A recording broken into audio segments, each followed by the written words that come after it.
Okay, we'll go ahead and get started. Welcome everyone to the Tuesday, March 11th, 2025 meeting of the Planning Commission. I'll go ahead and call this meeting to order, and if we could rise for the flag salute. Ready to begin. Pledge allegiance to the flag of the United States of America, and to the republic for which it stands, one nation, under God, indivisible, with liberty and justice for all.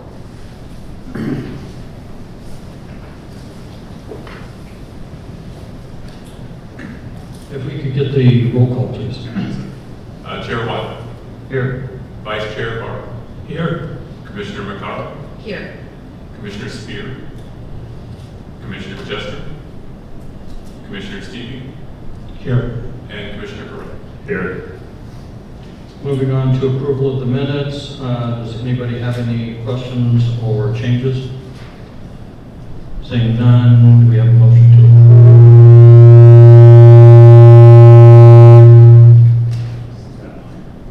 I do not answer, sorry. Motion to approve. Second. We have a motion by Commissioner Grell and second by Vice Chair Barber. We could get the vote. We'll be doing the audio vote today. We don't have to see the screens. So Chair White. Yes. Vice Chair Barr. Yes. That's all. I turned mine off. Let it be faster on that one. Okay. Sorry about that. Commissioner McCarroll. Yes. Commissioner Stevie. Yes. And Commissioner Correa. Yes. The vote is 5-0 to approve the previous minute. Do we have any written communications on anything not on the agenda? Not at this time. Yes, sir. Thank you. Any oral communications? None at this time.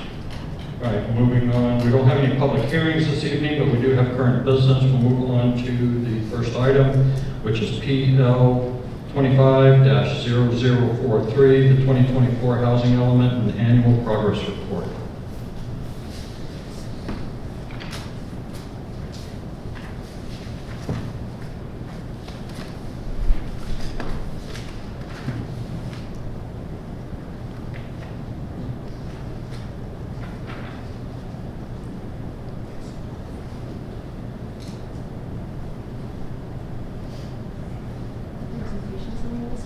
Can they see it? Thank you, Alex. All right, so we need a second. Good evening. Good evening. Oh. Is this thing on? I don't think so. Can you guys hear me? No. Is the red button on there? Yep. Hello? Hello? Should I stand? Yeah, try the other one. I know we tested them earlier. Okay. Sorry about this. No, you're good. How's the systems? It's having some problems. Can you guys, oh, you guys can definitely hear me now. Hello? Alrighty. So good evening, Planning Commission, and thank you for having me. My name is Priscilla Roldan. I'm an associate planner here at the city. And today I'm here to provide a presentation on the Housing Element Annual Progress Report. This yearly reporting is a requirement by state law, and today we don't have a formal, there's no formal action required by you. It's just to receive and file this presentation. Alrighty, so before I jump into tonight's item, I do just want to start off by giving a brief overview of the agenda and what I'll be talking about today. So I will be providing and beginning the presentation by going through a brief refresher of the general plan and the housing element, so providing a bit of background. After that, I will provide an update of our progress towards meeting our regional housing needs allocation, otherwise known as RHNA, before touching on some key takeaways from the 2024 year reporting.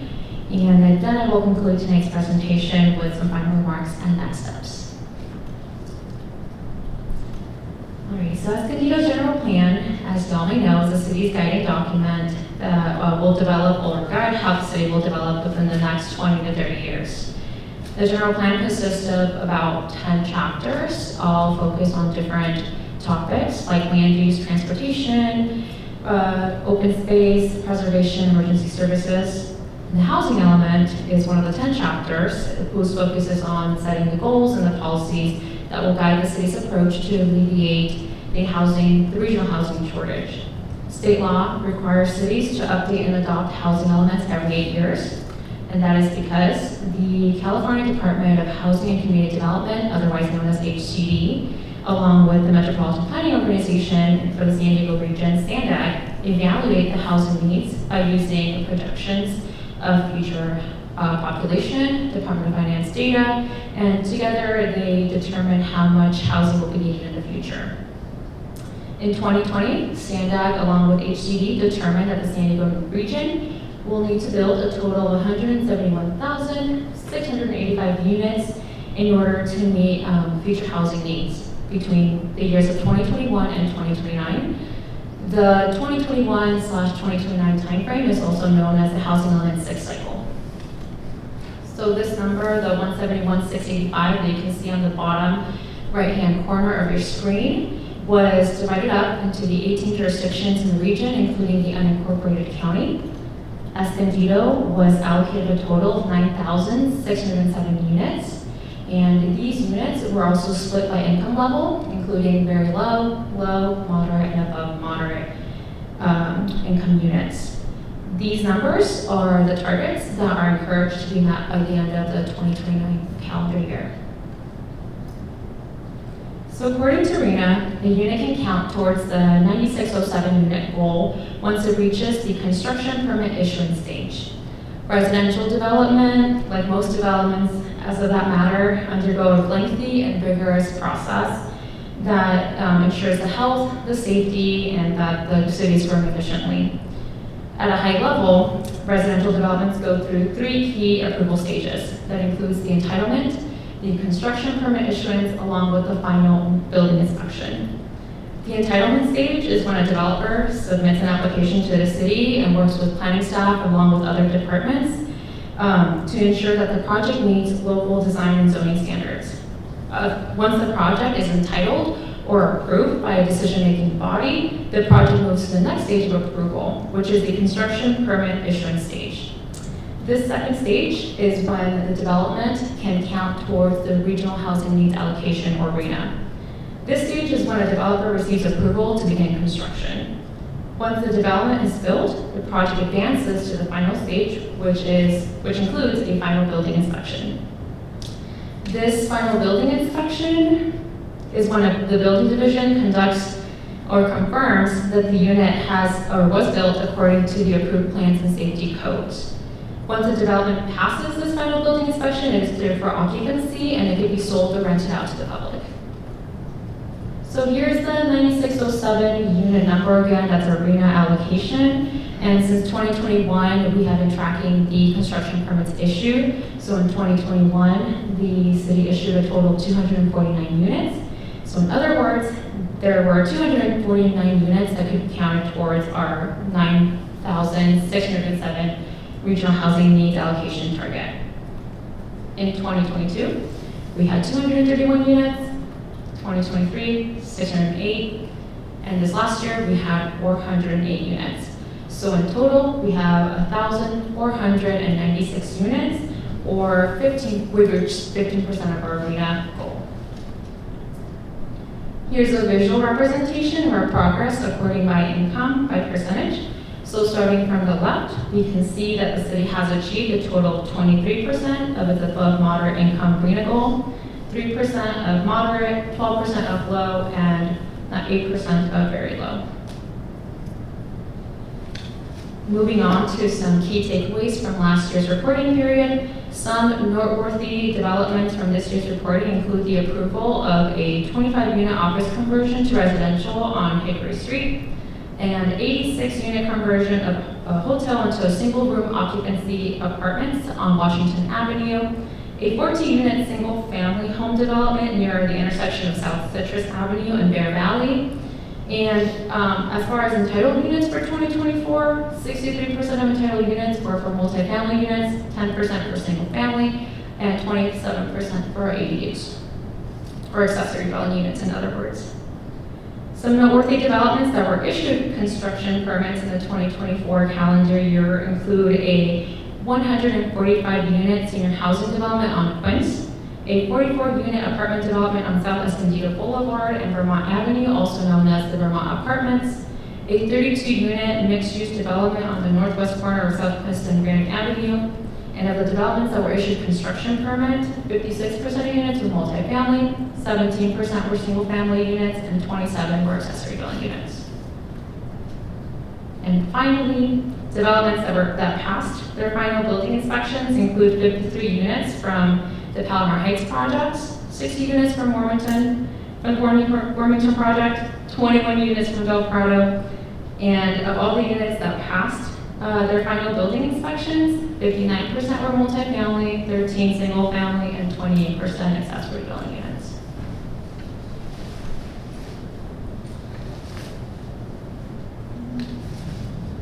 Okay, so in terms of housing element programming and implementation, staff completed a component of program 2.1 of the housing element, which is focused on facilitating the building of accessory dwelling units by developing 4 pre-approved ADU plans. These pre-approved ADU plans can be used to build standalone accessory dwelling units, and they range from a minimum of 400 square feet to 1,000 square feet. The city's rent review board also approved 4 short-form rent increase applications. And this next year, staff are hoping to hire additional planners to support the planning department, focus on the implementation on HCD's identified priority programs, and conduct a residential sector feasibility study. So as far as next steps, staff will present the housing element to the city council by the end of month, and staff will submit the housing element annual progress report to HCD, the Governor's Office of Land Use and Climate Innovation, which is formerly OPR, and SANDAG. And staff will also come back to present the general plan, APR, as well as the climate action annual progress report. That concludes staff's presentations, and we're here for any questions. Thank you for that presentation update. Do we have any questions or comments on this item? Vice Chair Barber. Thank you. That was an excellent presentation. I also like the visual presentation that was developed.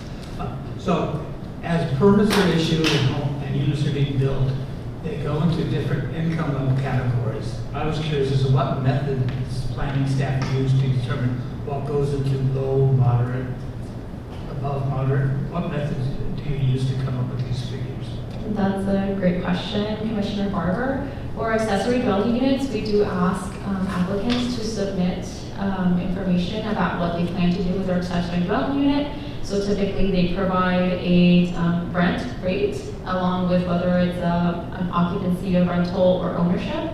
And HCD provides a calculator that allows us to put in that information, and that's how they determine whether it's a moderate income, low income, and all the other income categories. As far as larger developments like multifamily, we usually have incentives like density bonus, and that requires a deed restriction. So that also determines the income level for those. Yeah, I've got a couple of other questions. Let me go to each page to see where I scribbled my notes. Okay. So, well, actually, this is more of a question for Radka. So, things are moving slowly because we're understaffed. And we have on this that we have goals that we expect to reach when we're going to start to increase our staff size.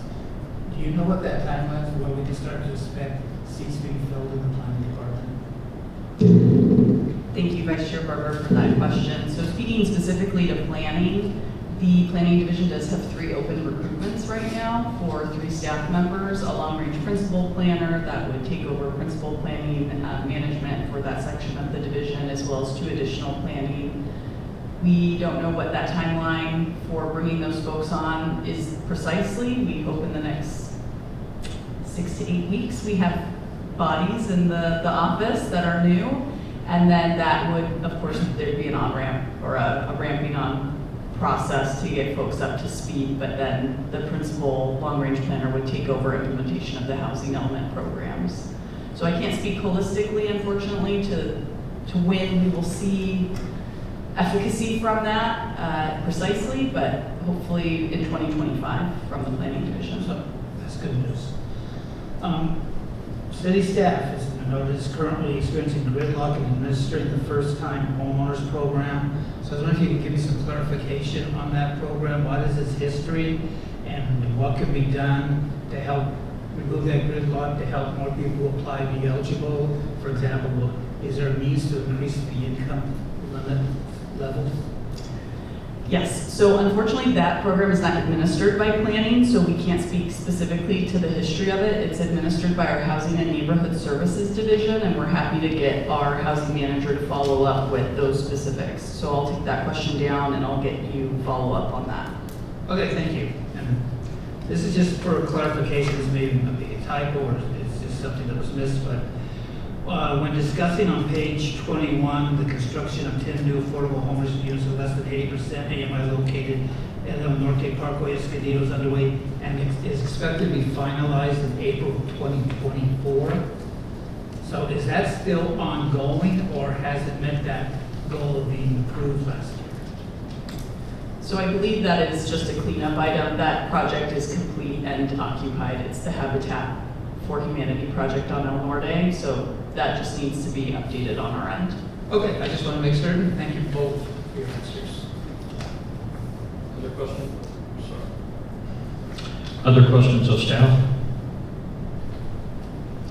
I don't have any other questions. I think Vice Chair Barber did a nice job asking his, because he got a couple of mine answered, so thank you. Anything else? All right, thank you, Ms. Holden. Thank you. Move on to the next item, which would be, I want to make sure I'm getting this right. This would be something that was brought up last meeting as an item for discussion with the Planning Commission, and that's the downtown specific plan retail corridor. And I guess what we want to do is probably turn this over to Commissioner Stevie so that he can kind of guide us in this discussion.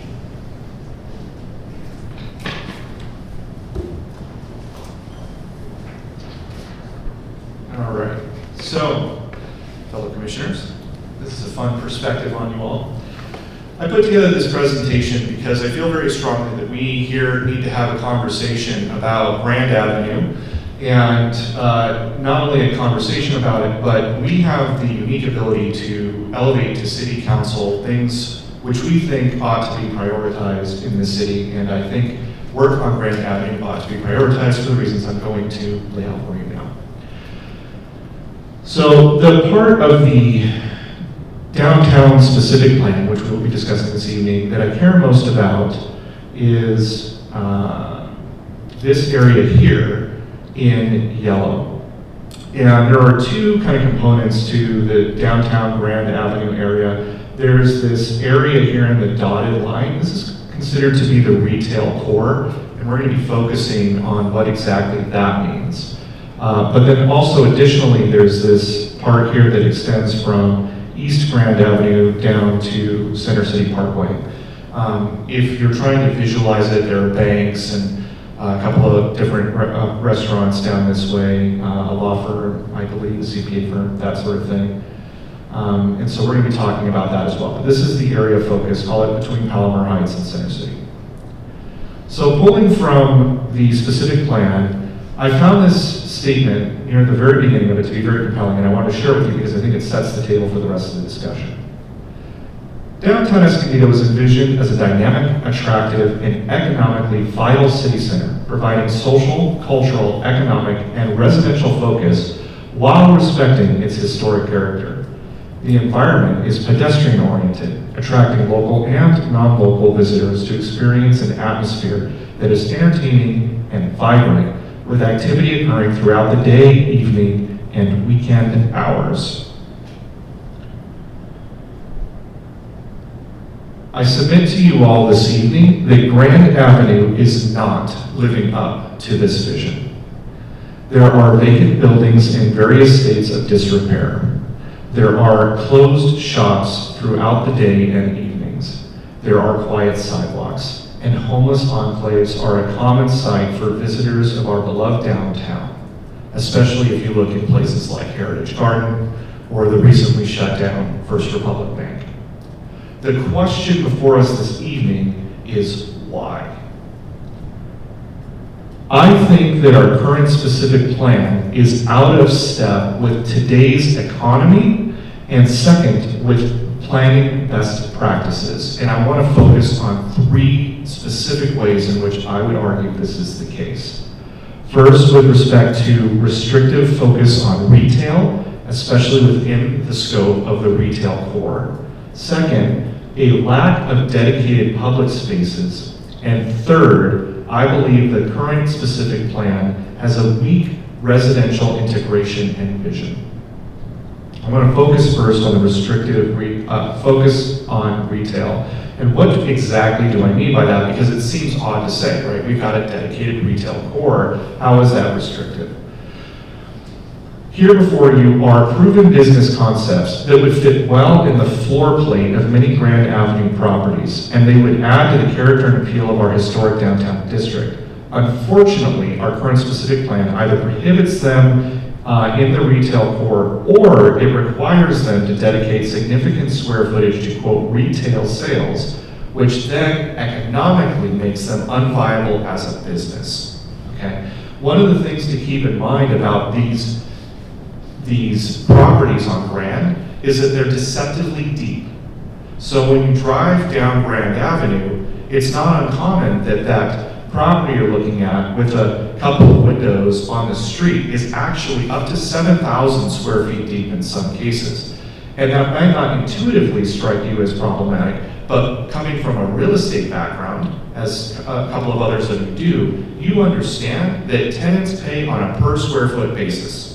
And when you're talking about doing tenant improvements, it's not as though you have the option to just improve the nominal amount of square footage that you happen to be leasing. Oftentimes the city or others will come in and require you to improve the entirety of the property, right, for ADA compliance or what have you. So these large floor plates actually really matter. So some examples of retail concepts that could work on Grand but are prohibited are upscale co-working spaces. Think Industrious, think WeWork, think The Wing in San Diego, or Common Grounds, right? There's an image I'm using here to visualize that. That isn't some fancy image that ChatGPT put together for me. That is an actual rendering of a project that was actually proposed on Grand Avenue that was not allowed to move forward because of the retail core requirement, right? So what you are looking at in that photo could have been on Grand Avenue. The upmarket fitness studio, Bar A3, Cycle Bar, Orange Theory, Club Pilates. Think when you go to 4S Ranch, what the Lululemon wearing moms are going to, right? And we can't do those on Grand Avenue because athletic clubs are not prohibited in the retail core. Family-friendly ventures, escape rooms, Board and Brush, the Makery, Lucky Strike. Some of these are, think you're like painting and wine concepts, right, that are very popular, or like DIY, makeshift studios, educational in nature, Lucky Strike, the bowling alley, right? And again, it's very important to understand that the concept being envisioned here is not like some rundown, dingy, smoke-filled bowling alley. These concepts in many of the more upscale cities in San Diego County, Orange County, LA County, these are very fun, attractive, well-maintained entertainment venues that draw large crowds. And then finally, craft cocktail lounges. I don't know if you've been on Grand Avenue in the evening, but if I was to classify it, I would say that it is boring, if it's open at all, right? Now, Palomar Heights is coming in, and you've got all of these families living in the old Escondido neighborhood. And not only that, but talk to business owners on Grand, and they're going to tell you, their clientele are not just Escondido residents. They are residents from Rancho Bernardo and Carmel Mountain and Poway and some of these other places where high-paying companies like Apple have businesses, and they are hiring these people. Having worked in Orange County and selling $1.5 million homes to young families in Irvine and being like, where are these people getting the money? I'm going to tell you where they're getting the money. They work for tech companies, and they make a lot of money. and they're looking to spend, and they're looking to not just spend, they're looking to spend on experiences. Escondido has a unique opportunity with our historic district to draw these people in and grab that spend. And one of the things they're looking for is an experience like an Undertow Bar in Anaheim, a Club 54 in San Diego, Polite Provisions, The Hive, these sort of fun, vibey, speakeasy kinds of places that, again, we can't allow here on our retail core in Grand Avenue due to the specific plan's limited concept. Now, one of the things I want to emphasize as I move on from this point is, in order for the businesses that are there, the restaurants that are there, to really thrive, you gotta give people a reason to come in and hang out, right? So imagine how much more business a Burger Bench or a S3 Coffee or some of these other concepts that have been there a very long time, right? Kettle would get if there was a whole bunch of co-working people hanging out in an upscale co-working space right there on Grand Avenue who were like, I'm gonna go grab a coffee, I've got a meeting with such and such a person, let's go meet at Manzanita, right? Those sorts of things happen every day, or they could if we made space for it. The lack of dedicated public space is a second big area of concern. So it's very important to understand what this conceptually means. Useful dedicated public spaces are actually activation zones. An activation zone is a place that is purpose-built to encourage visitors to gather, linger, and engage in local offerings. The longer that people stay, the likelier it is that they'll view Grand Avenue as a destination. And that's an important mental switch, because then that increases the probability of return visits and future consumption of Grand Avenue's goods and services. So in other cities, these zones house like pop-up retails, seasonal markets, think like a Christmas market, right? Mini concert stages, farmers markets, and more. In Escondido, if we had some of these zones baked into our specific plan and then built out, then they could host things like the Ups and Downs drink that was recently here, which was hugely popular, but it was also, speaking to business owners in that area, a sort of one and done situation because the street happened to be shut down for construction. If the business association wanted to do it again, it would be cost prohibitive because they're having to shut down an active street. But if we had an area that was a dedicated zone for this sort of activity that was much more cost affordable to the downtown business district, then they could do it more often and it could become more of a seasonal thing, right? So that's what a dedicated public space is and the purpose that it serves.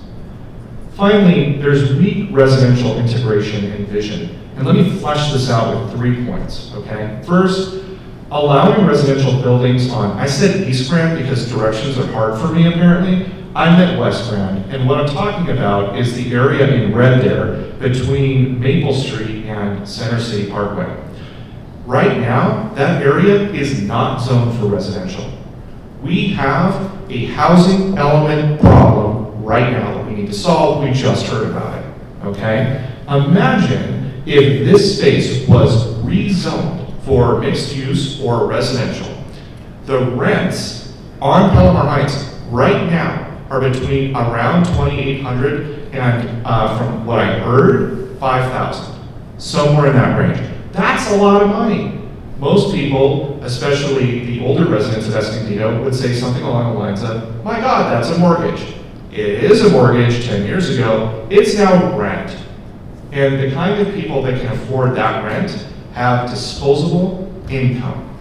Imagine if we built high-end luxury apartments and condos for sale in those areas. That would create a really robust live, work, play energy in that part of downtown, and that traffic would go straight up Grand Avenue, especially if they were co-working there, or if they were going to go grab a drink at a speakeasy with their friends on a Friday night. Second, wide, bright, inviting crosswalks. The picture on the left here is of Juniper and 2nd Street. There are no crosswalks. It's there technically. You push a button, you can cross the street. But that, what you're looking at, does not invite people, right? So maybe one way to conceptualize this is, if Disney wanted to draw people from their parking lot to their park, would this be how they did it? No freaking way. They would be wide pedestrian thoroughfares with beautiful, bright lighting. It would be highly attractive, tree-lined streets, the kind of thing that draws the eye and moves people along. We don't have that. Instead, this feels like having to cross a rather intimidating, very large thoroughfare, and you almost feel like you're like violating some law because there's not even paint on the ground. You're like, am I allowed to do this? This doesn't feel right. We need to have these wide, bright, and inviting crosswalks that bring people in from the old Escondido neighborhood, from the Children's Museum down the street, which, by the way, is one of very few children's museums in all of San Diego County, and we've got it right down the street, right? So make those crosswalks, bring people in, have them experience Grand Avenue, make it a destination, really tightly integrated. And then the final concept that I would invite you all to consider is right in front of Palomar Heights is this like weird fork of Valley Parkway. It's like Valley Parkway 2, but not Valley Parkway. Like, where the hell am I when I'm on that street? I don't know. I went into the Twilight Zone. It exists. It actually was originally supposed to be removed. I don't know if any of you knew this, but what I was told was when these plans were originally conceived, that thing was taken out because it doesn't really serve a purpose, and it kind of blocks pedestrian access from it's just like one more busy street for people to cross. What if instead we took that street and then the vacant lot across from it and we turned it into a really big, beautiful park?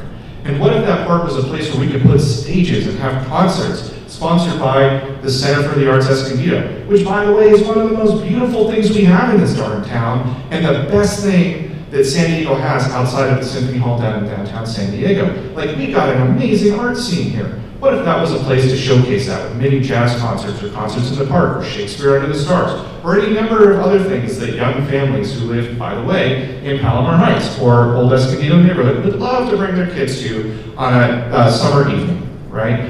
And what if that was one of several of the activation sites? I think that would be awesome, and it would invite people in Palomar Heights to come down and experience the kind of body of activity, right? Think of Palomar Heights as kind of like a head full of people, and Grand Avenue is the body of activity where they go and engage and live and have a really great experience. So that's, to me, a super compelling and exciting vision. And there are models for this working. I would present 4 of them to your consideration. Old Town Orange, where I've spent a lot of time having meetings myself, right? It has its historic buildings that get home to like craft kitchens and craft bars and antiquing, but like not like thrifty, like high-scale antiquing and vintage shopping. It also has a large park and a fountain in Plaza Square that acts as one of these kind of activation zones for music and art festivals. Old Pasadena. I think that we actually have more in common with Old Pasadena as a city than we realize, right? I think Escondido is massively underrated in terms of its economic viability, like massively underrated. And so I think that if we were to build a really dynamic downtown area, we would see money coming into the city like we couldn't imagine. Old Pasadena tapped into that energy, that LA energy, that Altadena energy, right? By taking its older restaurants, upscaling them, putting in upscale bars, high-end restaurant concepts, entertainment venues, beautiful string lighting like what we have. We can model ourselves after that city, and I think we could actually do well. Historic downtown Grapevine, that's in Texas. These guys lean more into seasonal experiences, and you can kind of see here the vibe around Christmas, right? They fully decorated. It's like a scene. People come to it for the experiences. And then downtown Frederick, which has a lot in common with us, this is in Maryland, because they have also a very compelling and wonderful Center for the Arts. It's the Weinberg Center for the Arts. And so they lean into that relationship and bring in their artists, their musicians, and their dancers, and their entertainers, their performers, and they're like, hey, do that in the public, which, by the way, has a kind of flywheel effect because it draws people into the Center for the Arts as well, right? Which would be amazing if we could do that, if we could create this really powerful relationship and synergy between Grand Avenue and Center for the Arts, and people are like, man, these performances are amazing, we gotta go to more of them. So these are just 4 models that I would submit to your consideration. And at the end of the day, here's why it matters. Escondido is one of the very few cities in the whole county with a historic and well-positioned downtown. Some of the other cities around us, they have downtowns, but they're kind of out of the way, like the city's built away from them. We didn't. We put our city hall there. It's a beautiful city hall. It has nice chairs, in here, finally. Yay. right? We have a wonderful Center for the Arts, and we have our downtown right next door to all of it. Grand Avenue has the potential to define the character of this city, raising its profile and making us a destination for unique, and this is really important because we're living in the United States of America. We here in this room have constantly approved drive-through concept after drive-through concept with the same modern building styling, right? And we all know why they're doing it. It's because it's easy and straightforward. And if Taco Bell goes out, then Chick-fil-A can go in and whatever, you change the paint color and it all looks the same. Yay! Except it's not unique and it's boring and no one's gonna drive from wherever they live to Escondido to go to Chick-fil-A. But if we had more, societies and we had more burger benches and we had more of the really great concepts here on the dining side, but then we also expanded it to have really fun shopping concepts that we don't currently allow for, or entertainment concepts that we don't currently allow for, I think that would really elevate the profile of the city and bring people in from all around. San Marcos, which by the way, I think, getting rid of their Restaurant Row and turning it into this sort of like modern new urbanist thing. We'll see how that darn thing works out, but it kind of feels like more of the same to me, and we can go a different direction. I think that this would, in combination with our recent sales tax increase, I think it would create a thriving Grand Avenue, which would then have a kind of flywheel effect, spinning off incredible growth and prosperity for all the rest of Escondido as it draws people in as a destination in North County. So here is what I'm asking everyone to consider this evening as a sort of next step, 3 of them. First, I would want to work toward the objective of preparing a presentation to City Council. I think that we in this room have an obligation, but also an opportunity, if we feel passionately about this, to go before City Council and say, hey, here's the vision, here's what we think the challenges are, and here's where we'd like to go with it, right? Second, make a recommendation to City Council that they instruct city staff to include and then prioritize in their current work plan a revision of the downtown specific plan, especially as it pertains to the retail core area and the area just to the west of that core area on Grand Avenue for building. And then finally, I'd love to see us have a collaborative relationship with city staff. I met with Ms. Morones and a number of other people here. Everyone here wants to do something. Like everybody. The mayor wants to do something. Christian wants to do something. Right? Everyone wants to do something. But we all have to follow the rules of this specific plan. And so what if we just made it easier? Just try that. And then if we did that, and we were able to really unlock ourselves and bring this downtown to life, I think it would be incredible. So those are the 3 steps that I would recommend for us to talk about, kind of high level, where we go with it, and then at a high level, why we should go with it. I'm now going to return to my seat.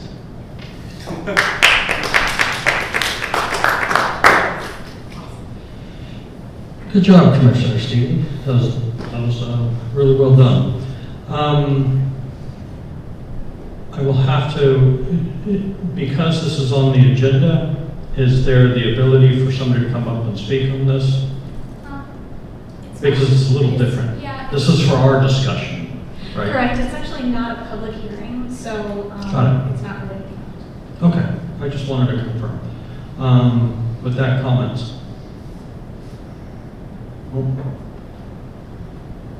Well, I would ask if the planning commission does agree with any of the elements of what Commissioner Stevie has presented to us and recommended, if not the whole package, is there a pathway for us to advance this to the city council? That's a question for you. Sure, yeah, you could certainly vote to pretty much do what Commissioner Stevie just suggested if you want to, which is you could vote to either have a working group, a committee to work on whatever you guys want to do. You could push this to continue the item to another meeting to talk about further. But you could certainly vote ultimately to have a commissioner represent the commission and make a presentation to City Council. Oh, I'm sorry, I thought you wanted to make a comment. Well, of course I do, but I did want to interrupt you. It seems as though you can't have 2 mics on at the same time. Thank you.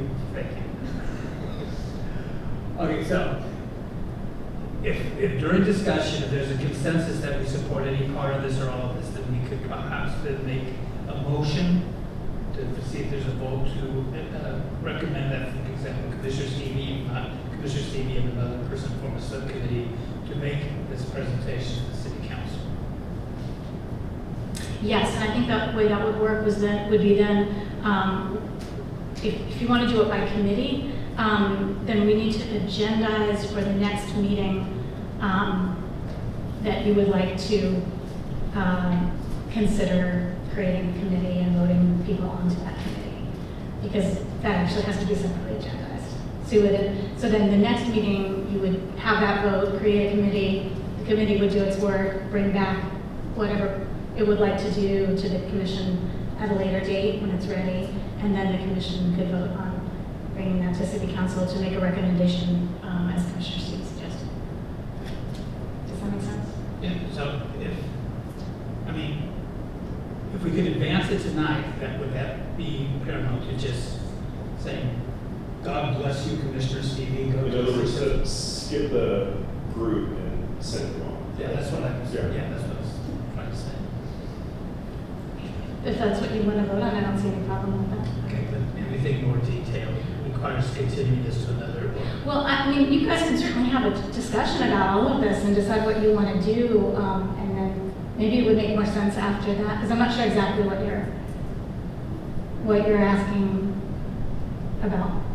In terms other of words, what do you you can need to talk about it more? Or do we just want to chat with him and then send it over? I would ask the chair and ask if there's more discussion that needs to be taken before I consider making a motion. Yeah, I want to make sure we hear from everybody here, we discuss this, and then figure out a good pathway. I at this moment, before we have this discussion with all of us, I'd be reluctant to just, let's go to city council. Yeah. For a bunch of reasons. Because this area, over the many, many years, has been studied over and over and over and over. Now, Commissioner Stevie brings up some really good points that, all right, it's been studied over and over and over again for how to revitalize this area, and maybe as a part of that process, and because the amount of time that's gone by, maybe some of the dynamics have changed. Maybe we need to relook at this. And so I think that it would warrant having a committee formed, 2, 3 planning commissioners, to explore this a little bit further and get a good understanding of the history behind how this came about, and discuss not only amongst us, the DBA, we have to have them involved, potentially the Chamber of Commerce, but the DBA is down there every day. And so they're probably going to be one of the most important participants in this discussion. We have Jennifer Schoenig as well. So she is very deeply involved in trying to get businesses and promote Escondido and have, not only the downtown, but the greater Escondido, an attractive place to come and do business. And so she's another critical component. So I think that what we need to do is really think this through a little bit further before we go to city council. So that's kind of my thought. Commissioner Stevie? I just want to concur with that. So far, the conversations I'm having with people downtown are just like in my capacity as a curious citizen. But if there was a subcommittee and there was a purpose and we were forming a lot, alliances here and basically saying, all right, we want to get a 360 perspective on this darn thing and figure out how we can maybe, and I would add planning commission, the planning department into this, right? What do we need to do to give ourselves to achieve the vision that's contemplated, but also not overly restrict ourselves so that we don't have to keep updating the specific plan as Amazon eats the world, right? We can actually be highly adaptive without being overly permissive, right? What does that look like? And then how do we empower? We need to empower the business development organizations that are down there. Because once this is all done, right, we're not gonna be running the show. None of us, that's not our job. It's gonna be, you know, we could put activation zones in place all day long or suggest a plan that would do it. If no one's going to take that up, it doesn't matter, right? So whatever needs to happen, it needs to be collaborative. I think we need to get more voices in it. All I really wanted to do tonight was basically tip the first domino, I guess is what I would say. No, thank you, and I appreciate that. What I would like to ask staff, though, is, are we, or are you, as the city planner, hearing from Jennifer or the DBA or anybody else, as Commissioner Stevie has said, there's a problem down there that is too restrictive, that the processing, the planning processing, not the building permit, that's a totally different animal. But what we do is planning and permitting on the discretionary side, is it too difficult? And so that's causing people to not, come down into the downtown. Now, one of the things that I have heard is that the property owners down there, the real property owners, they're asking rents that are just beyond what a lot of businesses can be sustainable. That's what I've heard, but I don't know. I haven't talked to a business owner directly that says, I can't afford the rents, I gotta get out of here. I haven't talked to somebody, it's just what I hear in the rumor mill.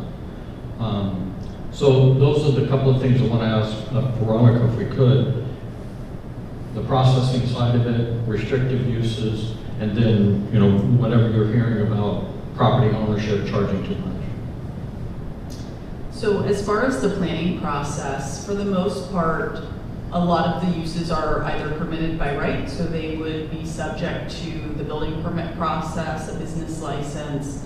They would be subject to planning permits if they were affecting the exterior of the property or seeking to expand the existing building, especially if that building is designated as a historic or potentially historic resource.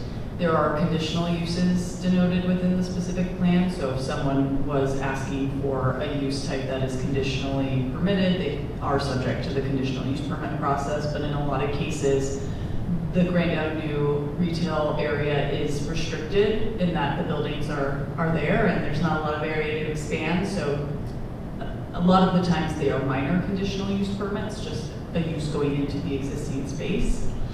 However, with that said, all I can speak to is anecdotally, we do receive a lot of inquiries about use types that are either prohibited within the Grand area or would be subject to a conditional use permit. And a lot of times folks are not interested in pursuing an entitlement process, such as having to go to zoning administrator, or if it is a major CUP, having to come to the planning commission. I don't have hard numbers on that. We don't track it. I just have spoken to several potential businesses or existing businesses wishing to modify or change their operations. Staff does try to work with inquiries and applicants to find creative solutions for use types. So we do try to work with businesses to get businesses onto Grand. That is top of our mind as well. So it is something that has historically been done by the planning division in conjunction with economic development. Okay, thank you for that.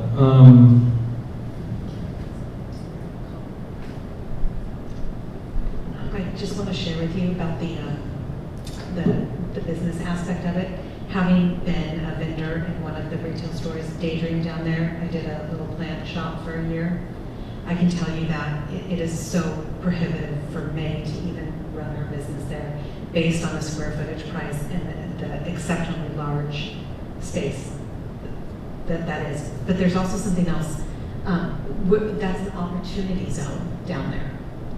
And what has been explained to me from Sabrina Covington, who is the broker for most of the spaces on Grand Avenue, is that her clients that are interested in purchasing a building down there understand that because it is the opportunity zone, they can buy it and let it sit there and do nothing with it.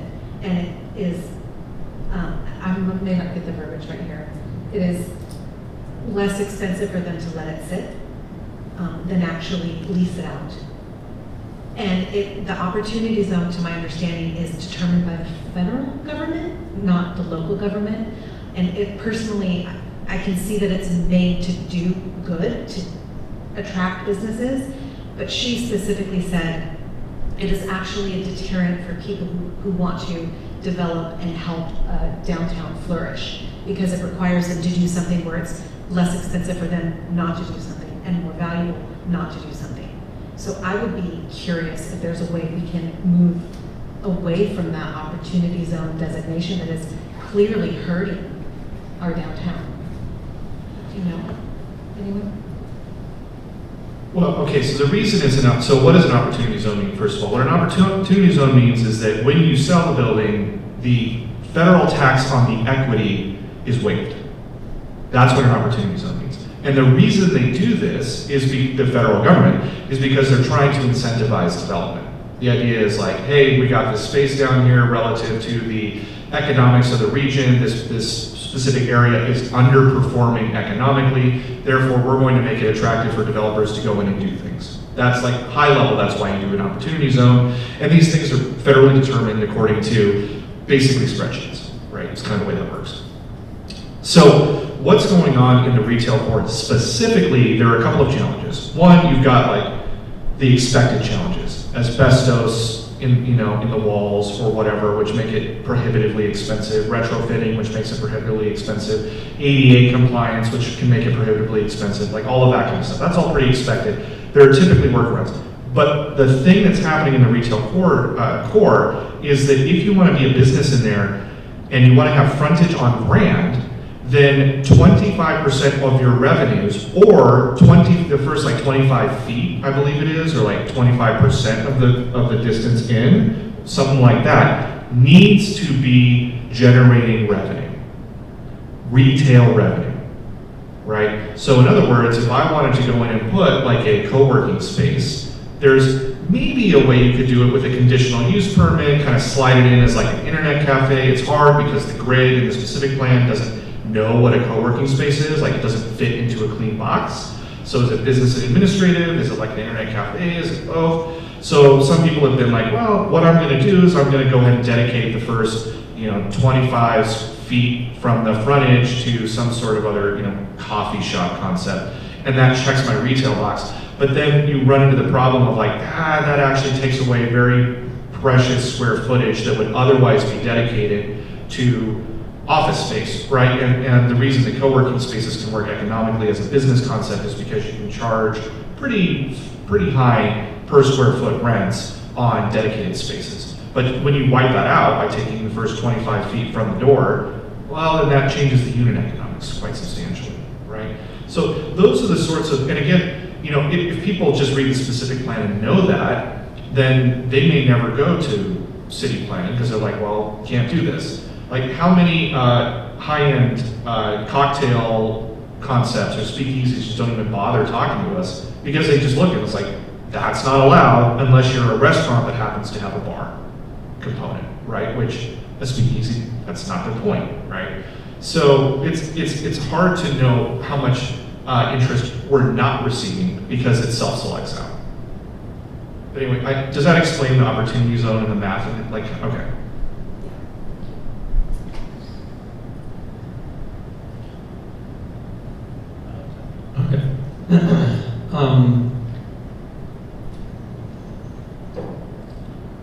I think when this was originally prepared, and we're looking at all these various uses that are allowed or not allowed, we've got that retail core. And I think at the time, the thought was, yeah, we want to keep that retail component. We want something to draw people down here, because there was competition with the mall and even way back when with the other mall. And I think that that's part of what we've got to look at is, where we were and maybe where we want to go. Because, yeah, people are becoming very innovative on new businesses and how to operate and generate jobs and generate people in a certain location, which would be really good. Let's bring more people to the downtown. And I think that was a really, one of the primary components of having John Paul the Great and that school right down there. Because I've noticed over the years, and you're right, Grand Avenue can be very dead, but I'll go down there and go to these various restaurants and such, and what I have noticed, a lot of younger people. And it's because of the school. So I think that's really helped the downtown area. I do suspect that once Palmer Heights gets fully developed out, there's people gonna be there already. And that in and of itself could start generating the desire from the developers to go, all right, well, I'm gonna take on the asbestos, I'm gonna take on the historic designation of this building, I'm gonna take these things on, and I'm gonna, build condos or whatever it is, and go up. The other problem that we have down there too, look at the property boundaries. These are all cut up with, and I don't know how many actual owners are there, but if you look at the property boundaries, they're tiny lots and there are a whole lot of them. So somehow you gotta get 2, 3, 4, 5 potential property owners to go, yep, here you go, raise the buildings or modify the buildings, keep the historic aspect, and modify it so that you can get the multi-story condominiums or apartments and get the people down there to the downtown area. So these are all the things that I think need to be discussed with various groups or people so that, again, before we go up to city council, I think we have to have all of that background so that we're only doing this once as opposed to multiple times with different groups. So, Commissioner Crowley, you got it. Yeah, I mean, I think, listening to what you said, and you were talking about like the first 25% of the first 25 feet of each unit that has to be dedicated. I think, looking at, I've been to, Plant Provisions, I've been to a bunch of those different restaurants, and I spend a lot of time going out of the town, and I think the world that we live in has changed, right? I don't think we live in this antiquated Mayberry Main Street, we have to have all these cookie cutter things, right? People don't like to be sold stuff, right? They want to shop and they want to buy as they want to, and they want to walk into a store and feel relaxed and feel like they're walking into some place where they're not on the defense, right? They want to be comfortable going to these places. So, I love the idea of look, man, I don't care if you make me have a retail segment, but you can't tell me it's got to be in front of the store, right? That I want to walk into a building. Right now, you go on Grand Avenue. My wife used to have a store down in the patio shops. We don't have it anymore, and Grand Avenue's dead, right? You go down there. I'll go to Burger Ranch or I'll go to eat at these different places, and you eat and you leave. I don't walk up and down the street, with or without the construction. The construction is beautiful, but there's still no tenants, right? So I would love the idea to revitalize it and bring stores into here. I've dreamt of having something on Grand Avenue, and all I think of is I'm going to be one of the persons when there's no one else there, right? So what's the point of doing it? So I love the idea. It's just a matter of will city council, will they adapt to what life is now? And I just want to add real quick to that, Mark. I do walk it every day because I live in Old Escondido, so that's my afternoon walk, and it is absolutely dead. But I do enjoy the construction. It's fun to walk next to it. But I also want to say to Dustin what I would like to add to all of these amazing ideas. I would like to add, we also have the problem of the buildings that are occupied down there, like the art galleries that are consistently closed every day.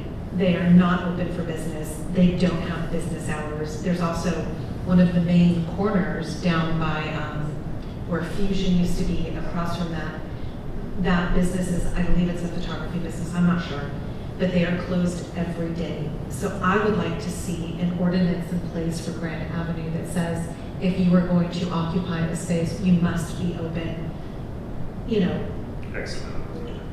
business hours every day, something like that, because allowing these older businesses like the art galleries to just remain closed and look like junk dumps, it does not do anything good for our downtown, for lack of a better word. But I would like to see that change too, where we have actual requirements for business that go into these spaces. Side of retail. Yeah, that they must be open. If I could, there was talk at least at one point by members of city council of potentially putting a tax on, I don't know, buildings that are, just like a vacant tax. Has that discussion come up, or is that still being talked about? They developed the vacancy, the tax vacancy, it's in place. Oh, it is in place? Yeah. Yes, the vacancy ordinance was brought in late last year and was adopted by council. Okay, so, council does have their eye on this. It's not that that they don't, and everybody agrees. We gotta do something to make it what we really think that downtown area should be. A lot of times it's just plain old people. We just need more people in that area. And decrease the things in the specific plan that are a deterrent. But I think that needs to be pretty thoughtful so that we don't inadvertently cause things that we really don't. And also, how does that work with other areas in the city? Are we being consistent or inconsistent? Because typically a CUP is required for any establishment that's serving alcohol. I don't know, maybe we make it a minor permit or whatever it may be to ease the process, but the review can still occur, but it occurs quickly. Remove the barriers, I guess is what I'm saying. So I do agree with what Commissioner Stevie brought up. I just, again, I think we've got to look at this a little bit further before we go directly to city council. That's I strongly feel that.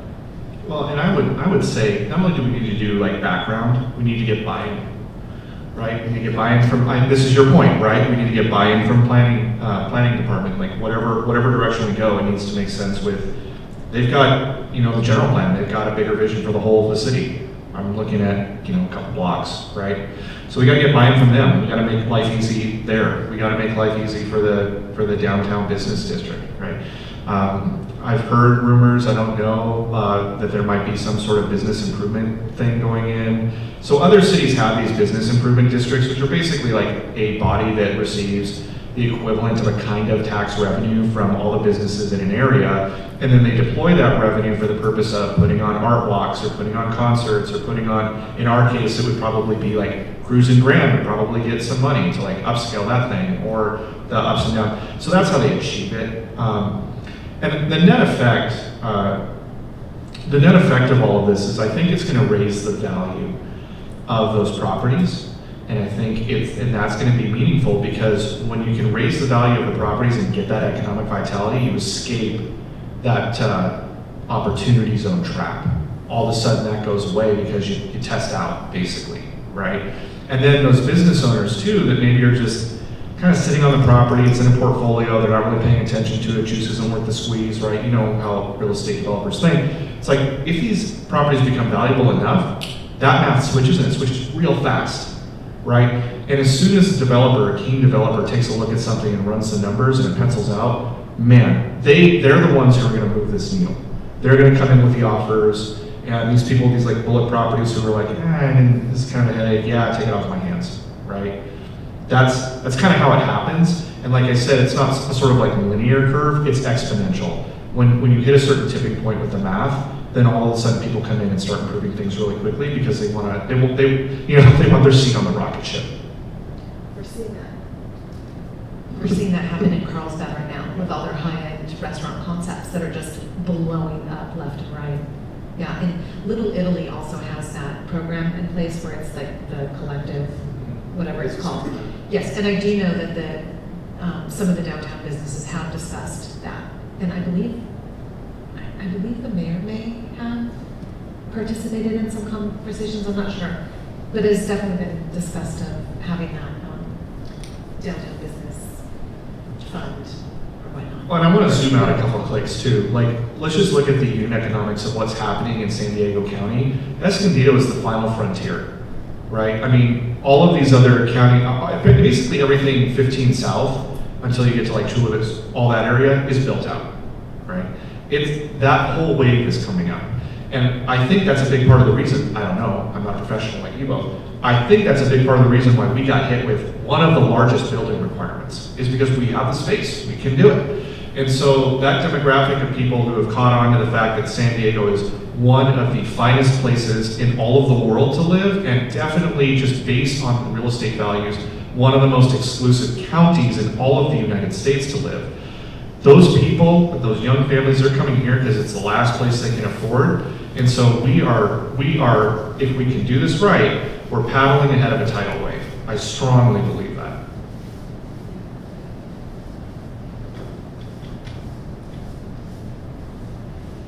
Any other comments? Is there perhaps a consensus that we should put on a future agenda item to create a subcommittee to explore this further? Absolutely. Kind of seems that way. Okay, so, would you like me to make a motion? Yes, I think you should make a motion to do that. All right, I'll make a motion to have a future agenda item to create a subcommittee to address these issues. Yeah, and I'll second that, but I want to make sure that when, if we can, staff, when we're thinking of a date specific, and that we have, that everybody's going to kind of confirm that they can attend. Because I think it's important that, Commissioner Spear, Commissioner Jester have the opportunity to say, hey, I want to be a part of this committee. And so it's just a request of staff. But anyway, that's my second to Vice Chair Barber's motion. And I think I misspoke. We don't actually have to have a motion with voting because we're putting on a future agenda, so that's sufficient to do that. Okay, perfect. We did it, Stan. Good. All right, I think we're done with this item. And at this point, we can kind of move on to Planning Commission minutes protocol, except for that was Commissioner Spear's item. So do we just push this off to the next meeting? As the chair, you can continue that to the next meeting. Okay, I'd like to continue it to the next normally scheduled meeting, not the next meeting, just whatever next meeting we're going to have. So I don't think we need a special meeting for that. And then we've got conditions of approval definitions. I think that was also Commissioner Spear. So that one as well, we'll push that one to the next regularly scheduled meeting. So I think that's it. Future agenda items. Anybody want to add anything to a future agenda other than what we've already discussed? I can't top that. I'm not following that. Okay. Yeah, that's a tough one to follow. Seeing none, I know we've had a couple of people kind of come and go. Any oral communications? No, we're seeing that. Okay. Planning Commissioners reports. Anybody have anything to report? No? City Planners report.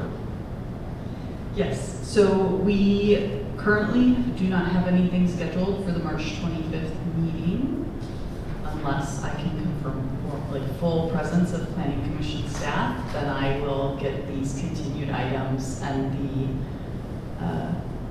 downtown specific plan continuation placed on that meeting. But we don't have any projected development projects anticipated for March 25th. So I will update the commission on whether we plan to have that meeting once I can confirm presence of all members. Okay, and I've just got a question. I know we're coming to the end of this first year with this planning commission. We've got selection of a chair, vice chair. What meeting would that be at? I believe that is the first meeting after March 31st, but let me confirm. So I think it would be the first meeting in April. Yeah, because I could see that, well, maybe we make sure we have something on the 25th, but if it's the first meeting after, we may just push everything to that meeting unless that meeting gets loaded up with 2, 3 projects that will warrant a lot of discussion. Point, I will not be here at 20th. Sorry. That would be the first meeting in April. That would be racing. Sorry. All right. Let me see, any other questions of the city planner? If not, this meeting is adjourned.